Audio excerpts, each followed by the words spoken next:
ذرا لمحہ بھر کو تصور کریں، آپ زمین پر کھڑے آسمان کو دیکھ رہے ہیں۔ نیلا آسمان جتنا اوپر دیکھتے ہیں اتنا ہی گہرا ہوتا جاتا ہے، اور پھر ایک وقت آتا ہے جب یہ نیلا آسمان کالا ہو جاتا ہے، ستارے نظر آنے لگتے ہیں اور ہم کہہ دیتے ہیں یہ ہے خلا۔ لیکن کیا واقعی یہ اتنا آسان ہے؟ کیا خلا کی کوئی مقررہ لکیر ہے جہاں زمین ختم ہو کر خلا شروع ہوتا ہے؟ اور اگر ہے تو خلا کا اختتام کہاں ہے؟ آئیے اس پراسرار سوال کا جواب ڈھونڈتے ہیں۔ مسٹری مائنڈ کی ویڈیو میں ایک بار پھر سے خوش آمدید۔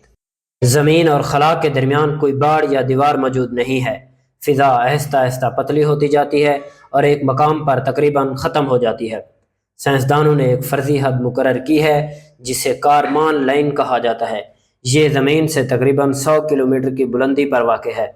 اس کے بعد کے علاقے کو خلا سمجھا جاتا ہے، یعنی اگر آپ راکٹ سے 100 کلومیٹر سے اوپر پہنچ جائیں تو ایک خلا باز یعنی ایسٹروناٹ کہلائیں گے۔ لیکن سوال یہ ہے، خلا تو یہاں سے شروع ہوتا ہے مگر ختم کہاں ہوتا ہے؟ خلا دراصل مختلف پرتوں میں تقسیم ہے۔ زمین کے گرد کئی تہیں ہیں، جیسے تھرموسفیئر تقریباً 600 کلومیٹر تک، ایگزوسفیئر 10,000 کلومیٹر تک۔ اس کے بعد آتا ہے نیئر ارتھ سپیس، جہاں ہمارا سیٹلائٹس اور انٹرنیشنل اسپیس اسٹیشن موجود ہیں۔ لیکن زمین کا کشش ثقل یہاں ختم نہیں ہوتا، یہ لاکھوں کلومیٹر تک پھیلا ہے، اس لیے چاند بھی زمین کے گرد مدار میں گھوم رہا ہے۔ زمین صرف ایک سیارہ ہے، ہمارے سورج کے گرد پورا سولر سسٹم موجود ہے، جس میں سیارے، سیارچوں، دمدار ستارے اور اربوں ذرات موجود ہیں۔ سورج کے نظام کی سرحد کو ہیلیوسفیئر کہا جاتا ہے۔ یہ وہ جگہ ہے جہاں سورج کی ہوائیں یعنی سولر ونڈز اپنا اثر کھو دیتی ہیں۔ یہ فاصلہ سورج سے تقریباً 18 ارب کلومیٹر دور ہے۔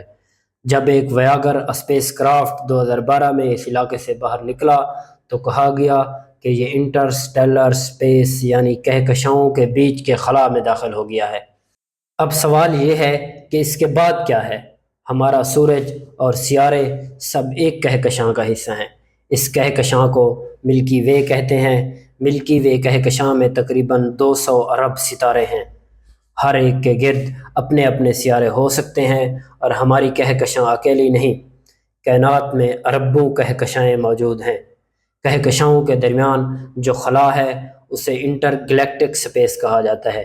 یہ اتنا ویران ہے کہ وہاں پر ہر کیوبک میٹر میں صرف چند ایٹم ہی پائے جاتے ہیں۔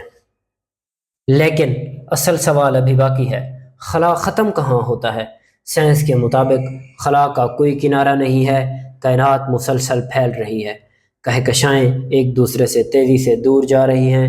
ہم جتنا خلا میں آگے بڑھتے ہیں ہمارے سامنے مزید خلا پھیلتا رہتا ہے۔ کچھ سائنسدان سمجھتے ہیں کہ کائنات لامحدود ہے، یعنی اس کا کوئی اختتام نہیں، جبکہ کچھ نظریات کہتے ہیں کہ کائنات محدود ہے، لیکن اس طرح کہ اگر آپ بہت زیادہ آگے جائیں تو دوبارہ وہیں واپس آ جائیں گے، بالکل ایسے جیسے زمین گول ہے، اور ایک دن آپ چلتے چلتے وہیں آ جاتے ہیں جہاں سے نکلے تھے۔ کائنات کے اختتام کا سوال صرف سائنس نہیں بلکہ فلسفے کا بھی ہے۔ اگر خلا لامحدود ہے تو پھر ہم کہاں کھڑے ہیں؟ اور اگر یہ محدود ہے تو اس کے بحر کیا ہے؟ یہ وہ سوالات ہیں جن کا جواب ابھی انسان کے پاس نہیں ہے، لیکن ایک بات طے ہے، کائنات اتنی وسیع ہے کہ ہم آج بھی اس کا صرف ایک چھوٹا سا حصہ ہی جانتے ہیں۔ تو دوستو، خلا کا اختتام کہاں ہے؟ سچ یہ ہے کہ شاید خلا کا کوئی اختتام نہیں۔ یہ پھیلتی ہوئی کائنات ہمیں حیرت میں ڈالتی ہے اور یاد دلاتی ہے کہ ہم کائنات کے مقابلے میں کتنا چھوٹا سا وجود ہیں۔ آپ کو کیا لگتا ہے، کیا خلا واقعی لامحدود ہے یا اس کا کہیں نہ کہیں اختتام ہے؟ اپنی رائے کمنٹس میں ضرور لکھیں، اور مزید دلچسپ حقائق کے لیے ہمارے چینل کو سبسکرائب کرنا نہ بھولیں۔